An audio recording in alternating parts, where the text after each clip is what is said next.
नमस्कार विद्यार्थी मित्रांनो. कालच आपला इफ्कोचा प्रीचा जो रिझल्ट असेल तो लागलेला आहे. आता बऱ्याच जणांचं असं म्हणणं आहे की सर मी नेमकी इफ्कोची जी डेट आहे ती 4 सप्टेंबर आलेली आहे, तर नेमकी कशा प्रकारे मी स्ट्रॅटेजी ठेवली पाहिजे. IBPS AFOचा पण मी स्टडी करते. नेमकी आतापर्यंत मी इफ्को जे असेल इफ्को एक वेळेस दिलेली, परंतु त्याचा जो पॅटर्न असेल, त्याचे जे वॅकन्सीज असतील, या सगळ्यांविषयी माझ्या मनात संभ्रम आहे. तर अशी जी परिस्थिती झालेली आहे त्याच्याबद्दलच हा व्हिडिओ आहे की नेमकी कशा पद्धतीने आपल्याला पुढे जायचंय, राहिलेल्या 20 दिवसामध्ये कशा पद्धतीने आपण स्टडी केला पाहिजे. त्याच्यानंतर IBPS AFO जे असेल AFO ला पण कशा प्रकारे टॅकल केलं पाहिजे, कारण प्री एक्झाम ही 30 ऑगस्टला आहे तर सगळ्याच गोष्टी ज्या असतील या व्हिडिओच्या माध्यमातून आपण पाहणार आहे. तर इफ्कोची प्री एक्झामचा रिझल्ट काल लागलेला आहे. कट ऑफ जो असेल ते कट ऑफ सुद्धा ते डिक्लेअर करत नाही. त्यांनी डायरेक्टली काय केलं की डायरेक्टली त्यांनी जे मेसेज असतील ते मेसेज तुम्हाला पाठवले किंवा मेल तुम्हाला पाठवलेले आहेत. जे पास झालेले आहेत त्यांना मेसेज किंवा मेल आलेला असेल. आता बऱ्याच वेळेस असं पण झालेलं आहे, एक दोन वेळेस, की इफ्कोचा जो मेल असेल तो दुसऱ्या दिवशी पण आलेला आहे. त्याच्यामुळे आजचा दिवस पण तुम्ही वाट पाहू शकतात, कारण बऱ्याचशा विद्यार्थ्यांचं म्हणणं असं आहे की सर माझे अटेम्प्ट चांगले होते परंतु आतापर्यंत मेल आलेला नाहीये. इफ्को ही जी असेल ही ऍट अ टाइम मेल तिथं सगळ्यांनाच पाठवते, असं होत नाही. त्याच्यामुळं आपल्याला थोडासा वेट करावा लागेल. जर आज मेल आला नाही तर समजून घ्यायचं की आपला जो प्रीचा जो कट ऑफ असेल तो कट ऑफ निघलेला नसेल आणि ज्यांचा निघलेला आहे त्यांना ते मेल येतील किंवा मेसेज येतील, त्यांनी समजायचं की आपण मेन्सला आहे. आता याचे जे वॅकन्सी असतील त्या वॅकन्सी बद्दल सुद्धा आपल्या मनात संभ्रम आहे की नेमकी किती वॅकन्सी असतील तर या वॅकन्सीचं सुद्धा त्यांनी आतापर्यंतचे कुठलेही जे काही नोटिफिकेशन पाठीमागे पण आलेले, 2 वेळेस ऍड आलेले याच्या पाठीमागे, तर याचं सुद्धा कुठल्या प्रकारचं त्यांनी तपशील दिलेला नाहीये, म्हणजे माहिती काहीच देत नाहीत ते. म्हणून या वॅकन्सीचा पण विचार करायचा नाही, कट ऑफ किती लागला असेल विचार करायचा नाही. ज्याला मेल आले असतील त्यांनी समजायचं मेन्सचं आपल्याला सिलेक्शन झालेलं आहे. ज्यांना नाही आला त्यांनी IBPS AFO ला पूर्ण प्रिपेअर तिथं राहायचंय. दुसरं जे काही तुमचे रेशो असेल सिलेक्टेड मुलांचा तो किती असू शकतो, तर ह्याच्याबद्दलही सांगता येत नाही. जागाच माहित नाही तर तुम्ही रेशो जो असेल ते रेशो कसे सांगणार आहे. तरी पण लक्षात हे ठेवा की जवळपास मेन्सला एकाच 10 धरून चालायचं आणि जे काही तुमचा इंटरव्ह्यू आहे, कारण याचा इंटरव्ह्यू पण होणार आहे, याच्यानंतर मेडिकल पण होणार आहे, म्हणून याचं जे इंटरव्ह्यू असेल त्याला एकाच 4 किंवा 5 अशा रेशिओ मध्ये तुमचे मुलं तिथं असू शकतात. म्हणून इथं हे आपल्याला लक्षात ठेवायचं की एकाच 4 किंवा 5 असेल. दुसरं, जे काही सिलेक्टेड मुलं किती आहेत, काय आहेत, वॅकन्सी किती, याच्याबद्दल कुठलीही माहिती आपल्याकडे नाही किंवा ते देत सुद्धा नाही. त्याच्यामुळे याच्यावरती कधीच डिपेंड राहायचं नाही. आपलं सिलेक्शन झालंय ना तर आपण अभ्यास करायचं, बाकीचं काही डोक्यात घ्यायचं नाही. चला पुढे जाऊया. ते म्हणजेच आता एक्झामचा पॅटर्न नेमकी मेन्सचा कसा असू शकतो. आता 2022 ला यांचं जे असेल ही थोडीशी कोऑपरेटिव्ह आहे, म्हणजे सहकार तत्वावर चालणारी ही इफ्को कंपनी फार मोठी कंपनी आहे. परंतु हे जे असतील यांचं कधीच वॅकन्सी असतील, कट ऑफ असेल, पॅटर्न असेल, हे कधी ते फिक्स ठेवत नाही किंवा सांगत पण नाही. आता मागच्या वेळेस तर त्यांनी अचानक चेंज केला होता त्यांच्या पॅटर्न मध्ये मेन्सच्या. त्याच्यामुळे यांच्यावरती आपल्याला भरोसा ठेवायच नाही, परंतु आपला जो अभ्यास असेल त्याच्यावर आपला भरोसा असला पाहिजे. 2022 ला टोटल क्वेश्चन होते 150. टोटल क्वेश्चन किती होते? 150. 100 क्वेश्चन हे ऍग्रिकल्चरचे होते आणि अदर म्हणजे क्वांट रिझनिंग इंग्लिश जे असेल आणि त्याच्यानंतर जीके वगैरे जे असेल त्याचे 50 क्वेश्चन्स होते. त्यांच्यासाठी 1 तासाचा टायमिंग होता हे 2022 ला. 2023 ला जी ऍड आलती त्याचे 100 क्वेश्चन होते आणि एक 80-75च्या आसपास तिथं काय क्वेश्चन्स हे ऍग्रिकल्चरचे आपल्याला दिसले होते. राहिलेले 20-25 क्वेश्चन जे असतील ते अदर सब्जेक्टचे आपल्याला तिथं दिसले होते. त्याला सुद्धा 1 तास त्यांनी टायमिंग दिला होता. जर हे जे क्वेश्चन्स असतील तुम्हाला 100 क्वेश्चन 1 तासात सोडवायचे असतील तर तिथं जे टायमिंग असेल तो टायमिंग नुसार तुमच्या क्वेश्चनची लेवल सुद्धा तिथं मेंटेन केलेली असेल आणि दुसरी एक महत्वाची गोष्ट अशी आहे ते म्हणजे तिथं कुठल्या प्रकारची निगेटिव्ह मार्किंग नाही आणि ती यावेळेस पण नसेल असं आपलं जास्त चान्सेस राहील कारण का याच्यामध्ये इथं पण निगेटिव्ह नव्हते, इथं पण निगेटिव्ह नव्हती. म्हणून आपल्याला इथं निगेटिव्ह न राहण्याचे चान्सेस खूप जास्त राहतील. फक्त पॅटर्न जो असेल तो फिक्स असा आपल्याला सांगता येणार नाही, कारण का पहिल्या वर्षी पॅटर्न 150चा होता, त्याच्यानंतर 100चा होता. त्यांनी चेंज केला होता आणि हा अचानक केलेला चेंजेस होता, सांगितलं पण नव्हतं. त्याच्यामुळे हे जे असतील हे चेंजेस कसे होतील काय होतील आपल्याला माहित नाही. फक्त ऍग्रिकल्चरचं वेटेज हे खूप जास्त असणार आहे, त्याच्यामुळे ऍग्रिकल्चरला तुमचा जास्तीत जास्त स्कोर आला पाहिजे तर हा पॅटर्न होता मागच्या 2 वेळेसचा पेपरचा. आजचा जो पॅटर्न असेल म्हणजे या वर्षीचा, हा जास्त चान्सेस इथंच राहतील. 100 क्वेश्चन्स जे तुमचे असतील पा टोटल, आणि त्याच्यानंतर मॅक्सिमम चान्सेस हे ऍग्रिकल्चरच्या क्वेश्चन्सचे जास्त असतील पा, आणि 20 ते 25 क्वेश्चन्स हे तुमचे कशाचे असू शकतात, अदर सब्जेक्टचे असू शकतात पा. याला सुद्धा 1 तासाचाच टायमिंग आहे पा. पुढे गेल्यानंतर पा, इफकोची जी मेन्स आहे पा, ही 4 तारखेला मेन्स आहे. इथून पुढे 20 दिवस आपल्या हातामध्ये आहेत, आणि सेंटर हे पुणे आहे पा, महाराष्ट्राच्या विद्यार्थ्यांसाठी पुणे आहेत पा. आता ही जी पेपर आहे तो सप्टेंबर 4 ला आहे, आणि आपलं जे IBPS EF होय पा, ती आहे तुमची 30 ऑगस्टला पा, ऑगस्ट 30 ला पा. आता मग यांची स्ट्रॅटेजी कशी ठेवली पाहिजे, कशा प्रकारे फोकस आपण केला पाहिजे, हे सगळ्यात महत्वाचा पॉइंट असेल पा. आता कुठलीही एक्झाम जर असेल पा, स्पेसिफिकली तुम्ही जर ट्राय करत असाल IBPS EF लाच, तर तुमचं टार्गेट हे IBPS EF असलं पाहिजे. तुमचं अगोदर टार्गेट होतं का इफको, तर अगोदर टार्गेट नव्हतं.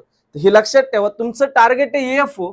इफकोच्या ज्या जागा असतील त्या 2 वर्षातून 3 वर्षातून जागा येतात, तुम्ही त्याला टार्गेटच करत नाही, हा तुमचा बी ऑप्शन असतो. मग तुम्ही अचानक तुम्ही इफकोची तयारी करायला लागला तर हे थोडंसं वेगळं आहे पा. तर आपल्याला जे तयारी करतोय ती IBPS EFO चीच असली पाहिजे, हे लक्षात ठेवा. IBPS EFO चीच असली पाहिजे. आपण विनाकारण इफकोची प्री निघली म्हणून लगेच इफकोचाच अभ्यास सुरू केलाय, लगेच ऍग्रिकल्चरचा जास्त आपण स्टडी प्री तर 10 दिवसावरतीच आहे EFO ची, अशा ज्या गोष्टी असतील इथं चलबिचल करायची नाही. जे आपलं सुरू आहे तेच आपल्याला सुरू ठेवायचं आहे.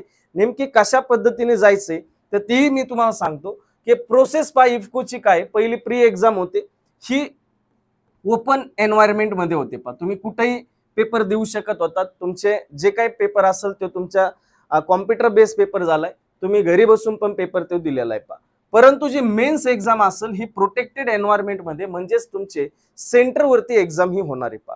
म्हटल्यानंतर तुमचे अशा जे काही शेजारी कोणी बसले असं काही होणार नाही, तिथं तुमचं सेंटर मध्ये पेपर असणार, त्याच्यामुळे त्याला चांगलं वेटेज आहे. दुसरं ते म्हणजेच इंटरव्ह्यू होणार आहे का, तर होणार आहे, इंटरव्ह्यू सुद्धा होणार आहे. आणि दुसरं म्हणजेच मेडिकल सुद्धा होणार आहे. इंटरव्ह्यू झाल्यानंतर तुमचं मेडिकल पण होणार, आणि त्याच्यानंतर तुमची तिथं जॉईनिंग असणार आहे पा. आता मग सर मी याच्यासाठी मेन फोकस कसा केला पाहिजे, मी आत्ताच सांगितलंय.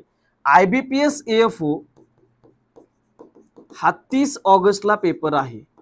अजिबात गडबड करायची नाही की मला सर इफकोचा पेपर निघलाय मग मी इफकोचाच अभ्यास करतोय. इफको साठी जे ऍग्रिकल्चर आहे, जे तुम्ही स्टॉप केलेलं आहे सध्या 10-15 दिवसासाठी, ते जे ऍग्रिकल्चर असेल ते पुन्हा सुरू करायचे, परंतु त्याला जास्तीत जास्त वेळ हा 1 ते 2 तास तुम्ही दिला पाहिजे जास्तीत जास्त. कारण असं आहे, कारण इफको जो पेपर असेल पा, हा याच्या भरोशावर तुम्ही जास्त जे टायमिंग असेल ते जास्त खर्च करू शकत नाही.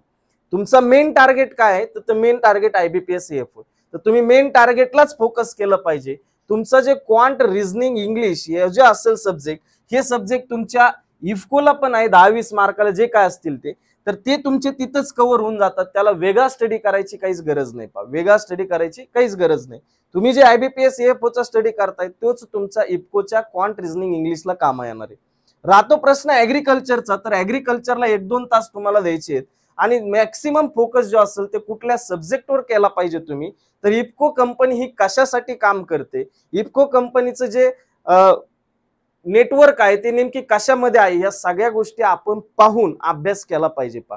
कुठल्याही एक्झामचं जे स्वरूप असेल ते नेमकी कशासाठी ती एक्झाम होते याच्यावरती डिपेंड असते पा.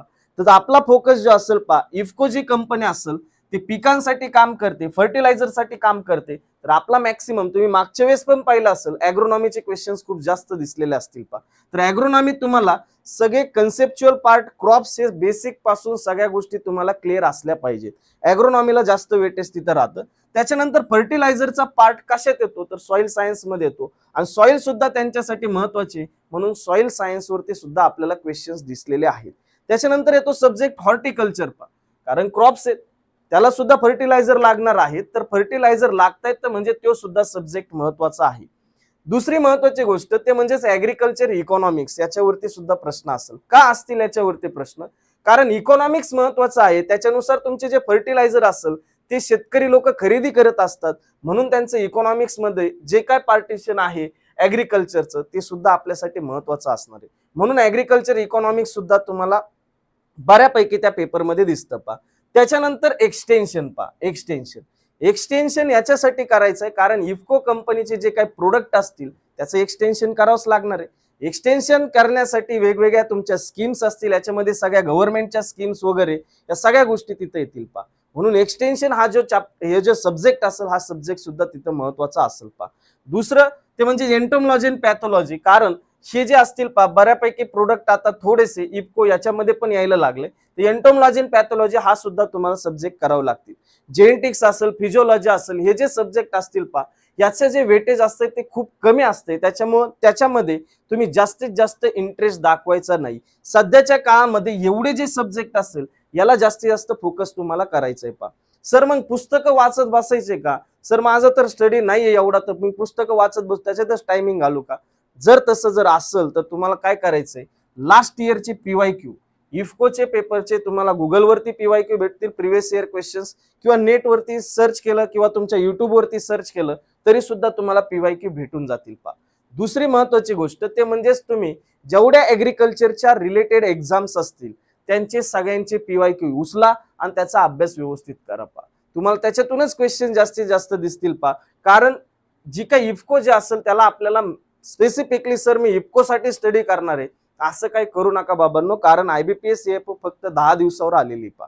त्याच्यामुळे याच्यावरती जास्तीत जास्त फोकस, सर आता मी मेन्सला गेलोय, मेन्सला गेलं म्हणजे माझं फायनल सिलेक्शन आहेच असं नसतं. फायनल सिलेक्शन त्यावेळेस असतं जोपर्यंत तुमचं मेडिकल वगैरे होत नाही तोपर्यंत तुमचं फायनल सिलेक्शन नाहीये. त्याच्यामुळे हे लक्षात ठेवायचं की जर तुम्हाला मॅक्सिमम कमी वेळेमध्ये जास्तीत जास्त जर स्टडी करायचा असेल तर तुम्ही पीवायक्यू काढा, प्रिव्हियस इयर क्वेश्चन्स काढा, मग ते एफओचे काढा, इफकोचे काढा, अदर ऍग्रिकल्चरचे एक्झाम जे असतील त्याचे सुद्धा तुम्हाला पीवायक्यू काढायचे आहेत आणि त्याचा स्टडी करायचा आहे. दिवसभरात एखादी तुमचे जरी मॉक जरी असतील ऍग्रिकल्चरच्या की पीवायक्यू जरी असतील 60-70 पीवायक्यूचा जरी दिवसभरात अनालिसिस आणि स्टडी जर चांगला केला तर तुमचा बऱ्यापैकी इफकोची सुद्धा तयारी तिथे झालेली असेल पा. आणि असं वेगळं करायची काही गरज नाही. इफको रिझल्ट आला म्हणजेच काय असं डायरेक्टली आपण सिलेक्ट झालेलो नाही, आताशी आपण मेन्सला आहे हे लक्षात ठेवा. त्याच्यामुळे जास्त स्टडी करायचा असेल किंवा तुम्हाला कमी वेळेत जर पीवायक्यू जर तुमचा सब्जेक्ट वाईज जायचं असेल तर तुम्हाला या सब्जेक्टला पहिलं फोकस करायचंय आणि त्याच्यानंतर तुमचं बाकीच्या गोष्टी करायच्यात पा. आणि IBPS CFO ची लक्षात ठेवा 30 ऑगस्टला पेपर आहे, तर आपली तयारी ही खूप चांगली असली पाहिजे. मेरिट जास्त जाऊ शकतं, मेरिट बद्दल मी बोलत नाही, परंतु जागा कमीत म्हटल्यानंतर मेरिट वाढणार आहे. दुसरी महत्वाची गोष्ट अशी की ह्या ज्या जागा असतील त्या वाढतील का? 100% वाढतील, परंतु त्या जागा इंटरव्ह्यूच्या दरम्यान वाढू शकतात. त्याच्यामुळे आता जे काही जागा आहेत 310च्या आसपास त्याच जागा आपल्या फायनल जागा आहेत, याच्यानुसार आपला प्रिपरेशन असलं पाहिजे. नाहीतर विनाकारण सर मग जागा वाढतील नंतर माझं मेरिट काय, ह्या गोष्टीचा अजिबात विचार करू नका.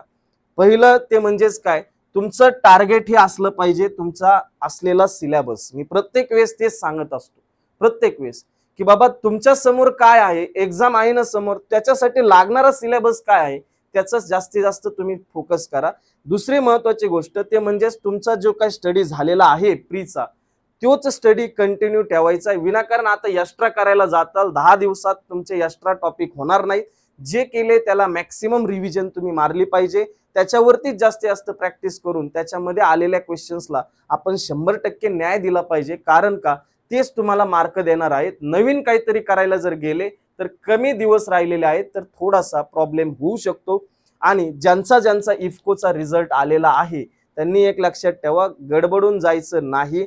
लगेच मी सर हे सुरू करतो आणि ते सुरू करतो असं काहीच करायचं नाही. आपल्या समोर टार्गेट आहे AFO, त्याच्यातला 1-2 तास हा वेळ तुमचा ऍग्रिकल्चर साठी काढायचा. एवढंच तुम्हाला या व्हिडिओच्या माध्यमातून मला सांगायचं होतं. प्रिपरेशन चांगलं करा. सगळ्यांना तुमच्या प्रीसाठी असेल त्याच्यानंतर इफको साठी असेल ऑल दी बेस्ट. व्यवस्थित प्रिपरेशन करा. जेव्हा अडचण असेल तेव्हा विचारत चला, कॉल करत चला. हीच माहिती तुमच्या पर्यंत पोहोचायची या व्हिडिओच्या माध्यमातून. आता आपण थांबूया, पुन्हा भेटूया नवीन व्हिडिओमध्ये. तोपर्यंत धन्यवाद, थँक्यू.